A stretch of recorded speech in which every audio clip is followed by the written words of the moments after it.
HighBridge, a division of Recorded Books, presents Being There: Why Prioritizing Motherhood in the First 3 Years Matters, by Komisar LCSW, with Sydney Minor. Read by Wendy Tremont King.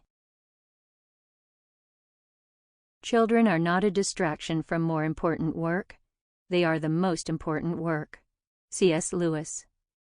Your children need your presence more than your presence. Jesse Jackson. There is no way to be a perfect mother, and a million ways to be a good one. Jill Churchill. Introduction. 10 years ago, I began writing a book about what happens to children when their mothers devalue, deprioritize, and neglect mothering. Then I realized that I would have to postpone the project because it would mean my book would be my primary focus, instead of my being fully present for my children. Now, my children are preteens and teenagers and are out of the house for much of the day during the week, attending school, participating in other activities, and seeing friends.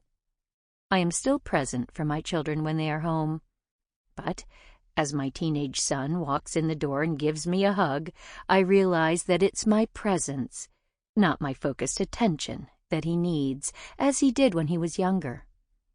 My children have lives apart from our family, and although they still need me, I don't have to attend to their physical and emotional needs with the same intensity. I have more time during the day and more mental space, and that, I realized, is the point of this book. The truth is, we can do everything in life, but not at the same time. We cannot raise healthy children if we are not there for them emotionally and physically. We cannot be present for them while being intensely involved with work or other interests that make us less mindful of and attentive to the emotional needs of our children.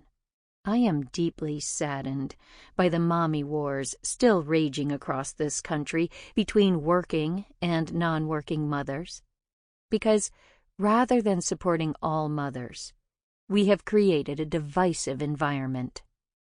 Like every mother, whether she works outside the home or not, I am faced with the challenge of regulating and balancing my own needs with those of my children, and as a working mother, I made decisions about when to return to work and how many hours to work when my children were very young.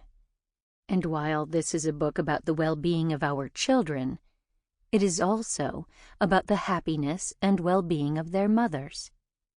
We can have all the career success we have ever dreamed of, but every mother knows that when our children suffer, we suffer too. If we have all the career success in the world, but our children resent us, or worse, are disabled by our insensitivity, or lack of empathy toward their needs when they are young, and become depressed, anxious, or cannot form and sustain deep emotional connections with others, are we truly satisfied as mothers? So many parents constantly feel guilty because they are stretched too thin, torn between conflicting obligations, and not able to give the time and energy they want to all of them. I think there is a solution, but it requires mothers and fathers to examine their core values and make their family a priority, and that we, as a society, become more child-centric. We need to understand and respect the unique and essential place a mother has in her child's life, especially in the first 3 years. I am a psychoanalyst in private practice in New York City, and for the past 24 years I have been focused on mother-child relationships, first as a social worker, then a parent guidance expert and psychoanalyst, treating children and adults for problems related to early relationship loss and trauma, behavioral and developmental issues in young children, and depression, anxiety, and addictions of all kinds in older children and young adults. From my first-hand professional observations, I have come to understand the connections between these symptoms and disorders and the emotional and physical absence of young children's mothers in their day-to-day lives. An increasing number of parents come to see me because their child is suffering from a variety of social, behavioral, or developmental disorders. It's clear to me that these symptoms are often related to the premature separation of children from their mothers. These are women who, despite their best intentions, and whether they stay at home or work outside the home, may not know how to be present for their child, or how to recognize the signs that their child is in distress. As a therapist, I am in the business of making people feel uncomfortable so they can change and ultimately live happier and more satisfying lives. You may not like what I'm going to say in this book. If you're already a mother or you're contemplating having children, it may make you feel guilty or uncomfortable. If you're contemplating having a child, I hope it will inspire greater self-awareness about the choices you face. There's enough research, statistical evidence, and case material from my own work and that of my colleagues to make a strong argument that as a society, we are failing our children. There has been a dramatic increase in emotional, social, and behavioral difficulties like ADHD, anxiety, depression, and increased aggression in children from toddlerhood through adolescence. The statistics are frightening. According to the Centers for Disease Control and Prevention, CDC, 11% of children between the ages of 4 and 17 years in the United States have been diagnosed with ADHD. This is a dramatic 16% increase since 2007. In addition, 2/3 of those children were treated with stimulant medications like Ritalin and Adderall, both of which have significant side effects. In a 2011 data brief describing key findings from the 2005 to 2008 National Health and Nutrition Examination Surveys, the CDC reported there has been a 400% increase of prescriptions for antidepressant medications to children over the age of 12 years since 1988. In fact, 11% of Americans over the age of 12 now take antidepressants. From 2011 to 2012, the number of teenagers prescribed generic drugs for psychiatric disorders jumped to 19.4%. In younger children, the number diagnosed with psychiatric disorders rose to a staggering 19%. Eating disorders are also on the rise.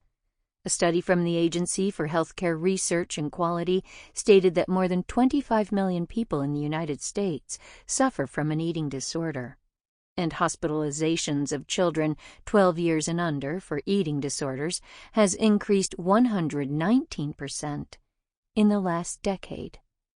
Another disturbing trend is the increase in violence, aggression, and bullying in children of all ages, as demonstrated in a 2011 survey reported by the CDC. More than 700,000 young people aged 10 to 24 years were treated in emergency departments for non-fatal injuries sustained from assaults. About 33% of high school students reported being in a physical fight in the 12 months before the survey. Approximately 20% of high school students reported being bullied on school property, and 16% reported being bullied electronically. Why is this happening to our children? One key factor, I believe, is that because so many of us are ambitiously pursuing our own individual needs, we forget how we evolved as social creatures. Too often, mothers are putting their work and their own needs ahead of their children's. I know this issue is a very controversial one, so controversial, in fact, that few dare to address it. Colleagues and researchers write about children and their primary caregivers and won't use the word mother. clinicians are reluctant to make direct correlations publicly between an emotionally disengaged or physically absent mother and a child's personality, social functioning, and even mental illness. But it is what we discuss as clinicians among ourselves. A growing body of evidence from neuroscience and hormonal attachment and epigenetic research supports the link that we have seen in our clinical practices. It is also an issue about which I have always felt strongly. For years, I have been motivated to create change, social change, not just psychological change in a few. It's why I was a social worker before I went into private practice as a psychoanalyst. We see extensive discussion in the media about the needs of working parents. But the subject of children's needs is noticeably missing from the conversation. For example, in a recent article in the New York Times, Wall Street Mothers, Stay-Home Fathers, we learn about parents reshuffling their roles as provider and caregiver. But we don't hear how these power couples' children feel when their mothers are not present, nor do we hear much about how these parents deal with their conflicted feelings over leaving their very young children in the care of others. It seems that few of us want to talk about what is best for our children, or the fact that what is best for our children is also best for their mothers and fathers in the long run. In this book, I will talk about what is good for our children and what is good for women's success and satisfaction in one conversation. Emotional and physical neglect, and the suffering that results from it, may be the most common reason people enter psychotherapy. Freud said, "Repeating is remembering," which is a nice way of saying that although we may forget the painful experiences in our own childhood, we often recreate the patterns of our upbringing with our own children. In his poem, "This Be the Verse," Philip Larkin said it well. "They fuck you up, your mom and dad. They may not mean to, but they do. They fill you with the faults they had and add some extra just for you. But they were fucked up in their turn by fools in old-style hats and coats, who half the time were soppy stern, and half at one another's throats. Man hands on misery to man. It deepens like a coastal shelf. Get out as early as you can, and don't have any kids yourself." If we took Larkin's words to heart, very few of us would have children at all. But what I think he is really trying to tell us is that mothers who were hurt by the way their mother nurtured them will often create the same pattern with their own children and pass their parenting styles and the pain they felt to the next generation. But we can change this pattern, and I will show you how to make the changes that will make all the difference to your children and bring greater joy to you too. This book explores what I see as a major social issue of our time: the effects of maternal absence on our children. I want to encourage mothers to be more present and self-aware and to seek the support and help they need. I write this book for all of the voiceless children who are suffering from their mother's absence, both emotionally and physically, and for all the mothers who feel pain and conflict when leaving their children. There is another way. Part 1. A Mother's Presence. Chapter 1. More is More. Raising children is not an adventure in minimalism. We're not just talking about stuff, toys, baby gear, stuffed animals. During the first 3 years of your child's life, the more time, attention, and focus you can give her, the better.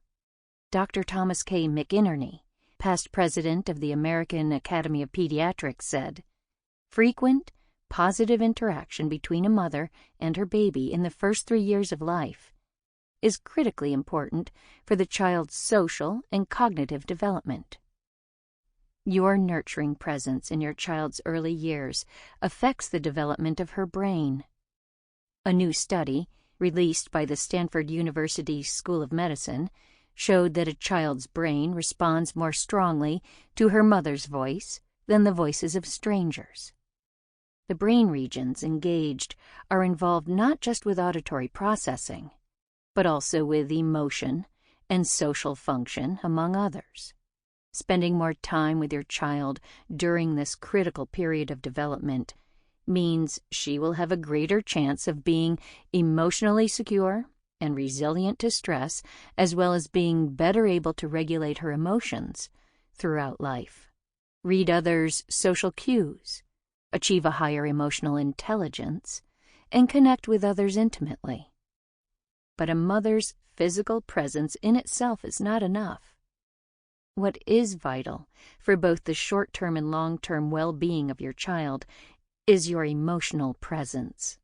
And I want to stress that without physical presence, if you are not with your child, you cannot be emotionally present. And just as time spent with your child has long-term benefits, the lack of that essential connection can have lifelong repercussions. Am I saying that expectant and new mothers should quit their jobs and discard their career goals? That mothers who work outside the home or spend time at the gym, volunteering, or with friends are condemning their children to a life of emotional and social distress? That mothers should devote 100% of their waking hours to their children? I'm not. It is more complicated than that. However, it is indisputable that the first 3 years present a crucial formative window. There's substantial research that confirms the more time a woman can devote to the joy and job of mothering during that period, the better the chance her child will be emotionally secure and healthy throughout his life.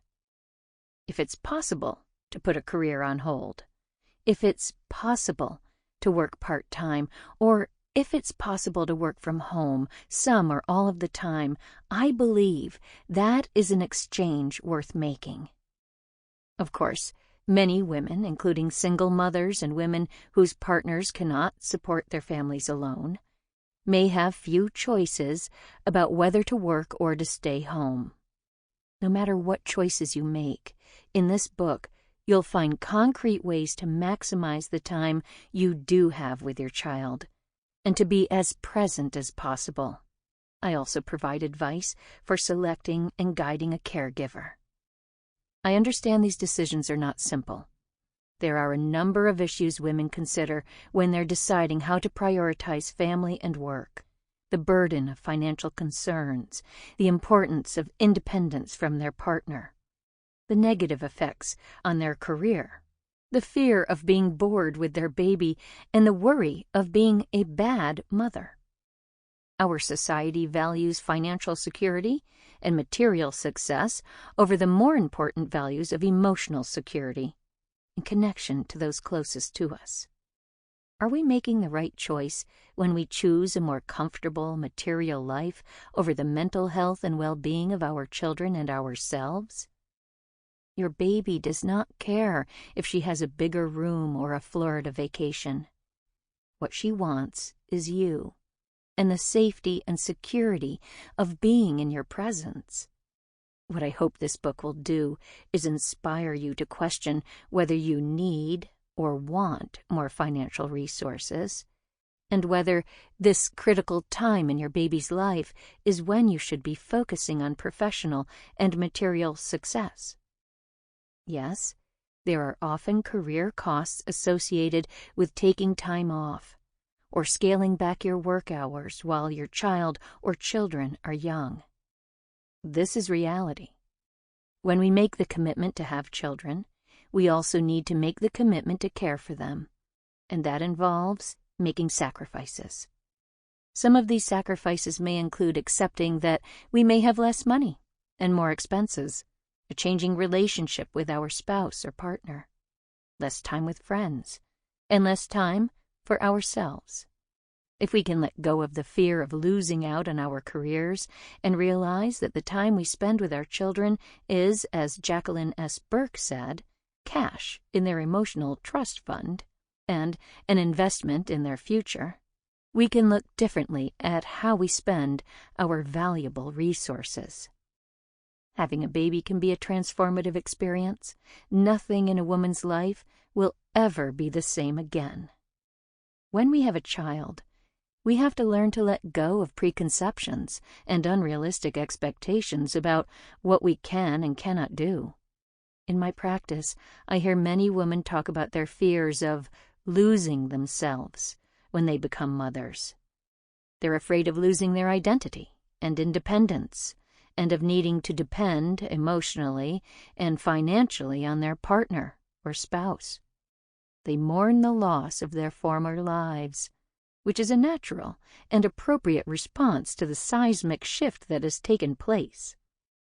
The problem arises when a mother is in denial about the changes she must adapt to and what her child needs to thrive. This is reflected in a need to have her children be independent and separate before they are developmentally ready. Many women say they are bored taking care of their children and use this as their argument against being more present. How can they be a good mother if they don't enjoy being with their children? Every relationship and every job has boring moments. However, when a woman's overwhelming feeling when she is with her child is disinterest or boredom, it is a sign of difficulty in the mother-child relationship. If your own mother took no joy in mothering and was distracted, disinterested, and/or depressed, then you too may struggle with mothering. But the good news is that you can heal yourself and your relationship with your baby if you make the effort to become more self-aware and to spend more time with and pay attention to your baby. There's little support or encouragement for women who may be considering taking time off or scaling back their work when they have children. In fact, quite the opposite. Instead of universal paid leave for new parents, we have a patchwork system that varies from state to state and sometimes company to company. Most corporate cultures pressure new parents to return to work as soon as possible and resist offering flex time and other creative options for women and men who want to make their children a priority, even for a limited amount of time. Companies and the government can do more by creating extended maternity leave policies, supported by legislation, and offering flexible and part-time work. The mommy track has become a dirty word when it could and should be a way for employers to retain valuable workers and offer them a way back to additional responsibility when they are ready to focus more of their time and energy on work. I look at this book as the start of a conversation that will raise awareness of what's at stake when we ignore the consequences of our choices. We all need more. More connection, more reflection, more self-awareness, so we can give our children all they need. More time with the people they love and need, more nurturing, more attention. I hope that women and men, as well as policymakers and employers, will participate in this conversation, recognizing the essential role of mothers in the lives of their children and making it easier for women to be there when it matters most. Chapter 2. Debunking the Myths of Modern Motherhood. Making Better Choices. Is there any role for a woman that generates more opinions, discussion, and controversy than motherhood? We're bombarded with conflicting messages, advice, expectations, and dictates from experts, family, friends, and the media. Some of what we're told is true, but much of what we believe, or are told to believe, is not. When we buy into these pervasive myths, we may make decisions about our life priorities that have a negative effect on our families and ourselves. The one universal truth about motherhood is that it is the hardest, yet most rewarding job anyone can take on. Motherhood is not a requirement or an obligation. but a privilege that comes with great responsibility and great joy. The biological ability to have a child and the ability to be a good mother are not the same thing. Many women have children without understanding the intensity of the commitment needed to care for those children in a way that fosters healthy emotional development, security, and resilience. Our children's well-being and our own happiness as mothers depends on our understanding of what children really need and how we can best provide for them. Let's look at some of the most pervasive beliefs about mothering and motherhood and what the truth really is.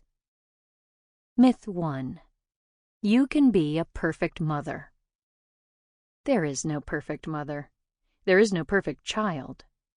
Sometimes the match of a mother's and a child's personalities is a good one, and sometimes it is not. Think of the mother-baby relationship as a dance. If your and your partner's styles complement each other, you'll work more smoothly as a team. For instance, a calm and patient mother and a tranquil baby. An anxious mother who has a calm infant, or a calm and patient mother with a more fractious baby makes the process of mothering an easier one.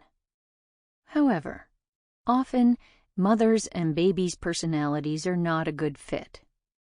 If a very anxious mother has a more sensitive and fractious baby, or a mother who needs a great deal of contact with her baby has an infant who is more withdrawn, the woman may feel rejected, incompetent, and depressed.